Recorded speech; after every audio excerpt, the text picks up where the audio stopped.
So nice, loving it. How much it hurts him to click the button with a 6-2 suited. Call, fold, raise, raise, call, fold. And then in the end making the correct decision. But you see the pain in his face.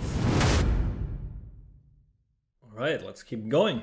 So next hand is in the heads up that ace-4 offsuit, and Fedor decides to use a big bet on that board, which makes quite a lot of sense. Ace-4 fitting in there somewhat, maybe folding out the first ace-highs, cleaning his outs a little, having that backdoor straight that we see here that he follows up with a bet. And yeah, that 5 I think forces him to just give up. Villain might still have ace-3 and ace-4 himself sometimes, might still have some queen-jack. So jack-9, so actually we have some showdown value, which makes bluffing very, very, very tough, especially on a card that just improves villain pretty much. Let's see, okay, Kevin having 10-4, just the top here.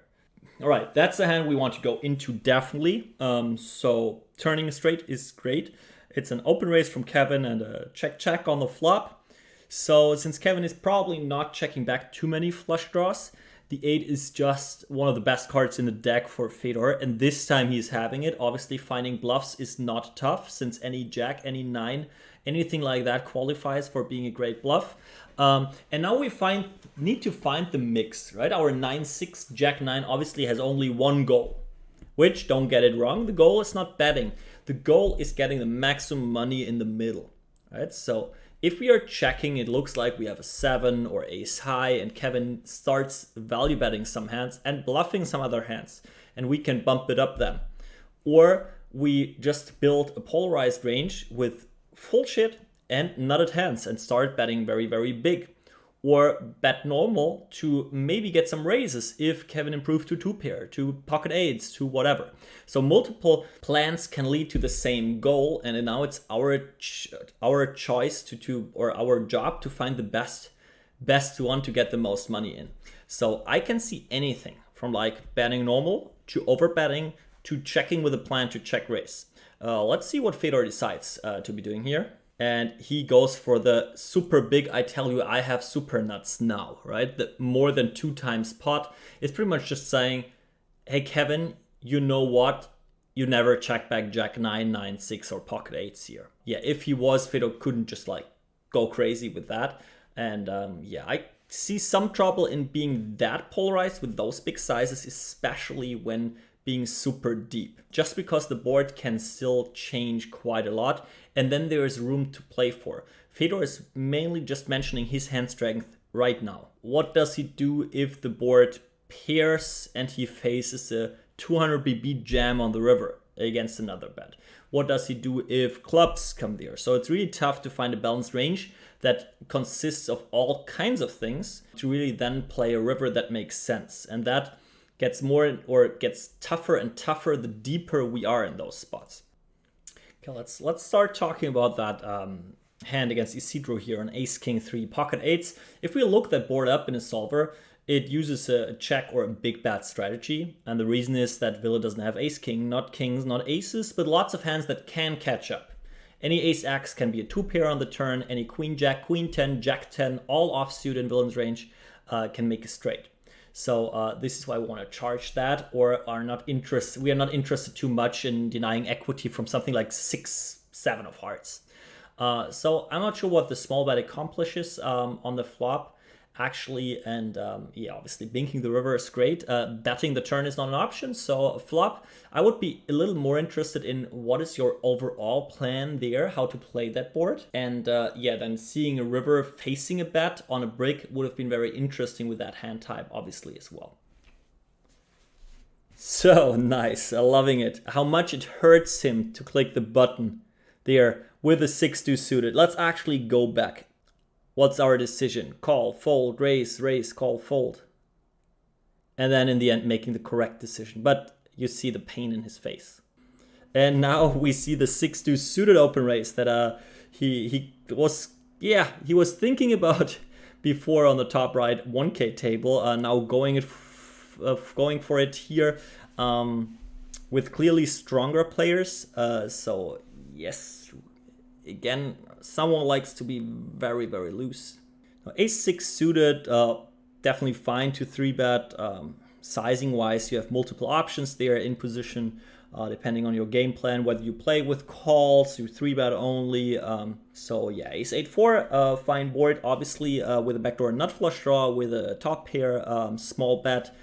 Attacking all kinds of broadways is definitely fine. Attacking something like all kinds of pairs, yeah, super standard. Now seeing a small, this is a very small check raise, just like Isidro himself, now attacking Fedor's random broadways, maybe his pairs, like something like pocket jacks, pocket tens, pocket queens. All of those hands need to call against that sizing pretty much. The hands he should use mainly is obviously he's representing ace 8 suited, pocket 8s, pocket 4s, something like 5, 6, 6, 7 suited. It's a little unfortunate to block the bluffs here, the main bluffs, if he goes all the way.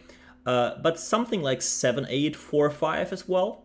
Something like pocket 5s, pocket 7s, pocket 6s are optional check raises here. So yeah, we go from there. Definitely continue with our hand.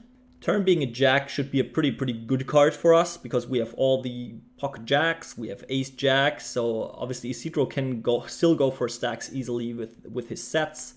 But his 2-pair already decreased in value slightly. So he checks, which is interesting as well. I guess pocket 8s, pocket 4s just keep firing most of the time. Draws, this can be a give up with something like 5, 6, 6, 7. This can be 4, 5, 7, 8 not going for it.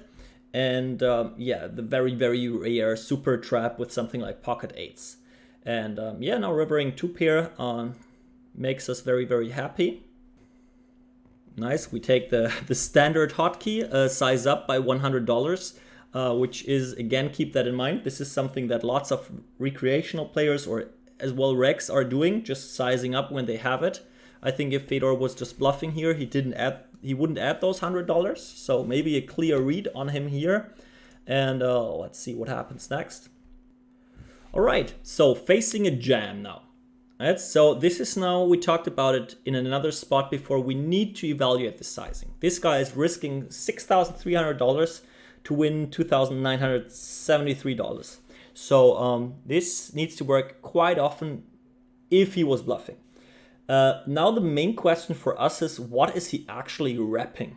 Right, so we think about his value bets, and then we will think about his potential bluffs. To have a value bet here, he has two options pretty much. He check raised the flop and had like a hand that is okay to check raise there, and then he needed to decide to trap on the turn. Something like pocket 8s trapping the turn.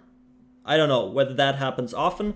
This is what he's representing. Or he was check raising the flop, giving up on the turn, hitting a miracle river, which, well, means he has pocket 6s. Or, given Fedor's size, 7-5 suited exactly. Fedor's preflop size was pretty small, so I can see someone defending 7-5 suited there. This is what he is representing. Now, the optional bluffs. We have something that check raised the flop as a bluff, check, puts Fedor now on a weak value hand and goes crazy. This could be 5-6, this could be 6-7, this could be pocket 5s, this could be pocket 7s, this could be 4-5, this could be 7-8, or this could be any other random bluff that decided to check raise the flop and then gave up on the turn.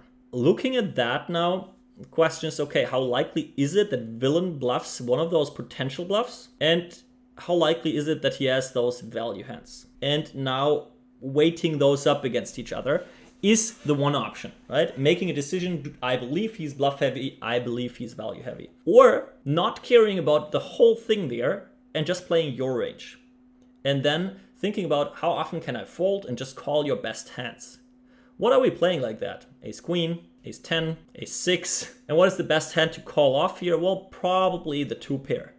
So just saying, okay, probably ace 6. If I do not have too many trapped aces, is my best hand here. So this is a mandatory call. If not, I'm clearly overfolding. Yeah, I would always call here quite happily because I don't see this the Isidro story checking out. It needs to be like a check raise for value with a super small sizing, then deciding to give up or like to trap. Yeah, to trap and then go crazy. Or it needs to be like the miracle river nuts, which is pocket 6s, or the super random 7-5 suited. Yeah, let's see what Fedor decides. If someone is playing 6-2 suited from the button, he needs to freaking call a river 2-pair. All right, So I think we had a pretty clear mandatory call here. I would definitely tag that Isidro guy just because of that hand as like somewhat crazy freak. I think the flop is very, very close. And check raising is something with some frequency. He has equity drawing to some kind of backdoor nuts. Yes, a 9 is okay, but like that's about it, right? On the queen, he doesn't want to go crazy on the turn queen. Yes, a flush draw, but then he's running into all kinds of ace-x of hearts. It's like something different.